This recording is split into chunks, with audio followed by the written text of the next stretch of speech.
En 2012, il y a eu l'arrivée des réseaux sociaux de type Instagram et Snapchat.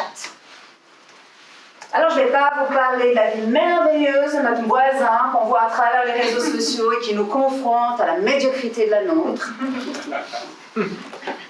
La DISA publie que 80% du contenu des réseaux sociaux sont négatifs, anxiogènes et ont un impact sur l'estime de soi.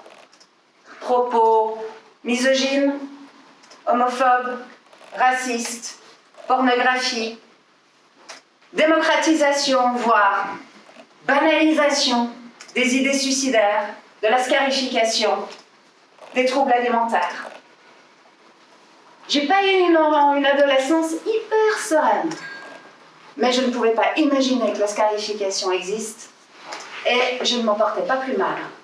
Aujourd'hui, tous vos jeunes, tous, connaissent de près ou de loin quelqu'un qui pratique ou qui a pratiqué la scarification. Le deuxième gros problème des smartphones, c'est qu'ils nous empêchent d'être dans le moment présent. Vous voyez le chimpanzé? Le chimpanzé, il est tout le temps dans le moment présent. Il ne réfléchit pas à ce qu'il va manger demain ou est-ce qu'il va dormir la semaine prochaine. Il est là, il est dans le moment présent. Ça lui permet de réagir s'il y a un danger, système sympathique, adrénergique, ou alors de se relaxer s'il n'y en a pas, système parasympathique, cholinergique. En fin de compte, être dans le moment présent permet de réguler notre stress. Et la pensée qui flotte.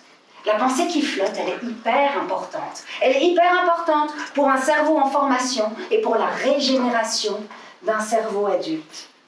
La pensée qui flotte, ça permet de métaboliser ce qu'on vit.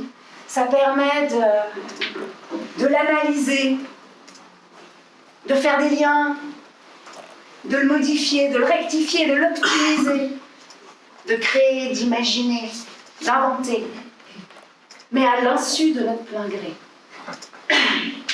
La pensée qui flotte, c'est Eureka de Newton quand il voit tomber la pomme.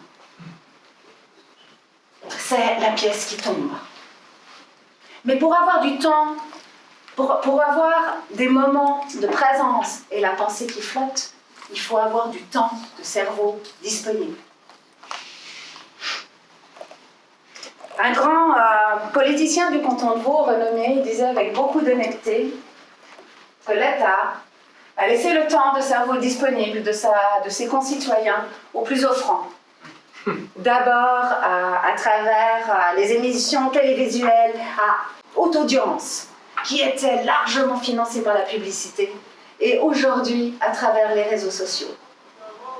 Unisanté publiait la semaine dernière que 26% des travailleurs vaudois se disent stressés toujours à souvent.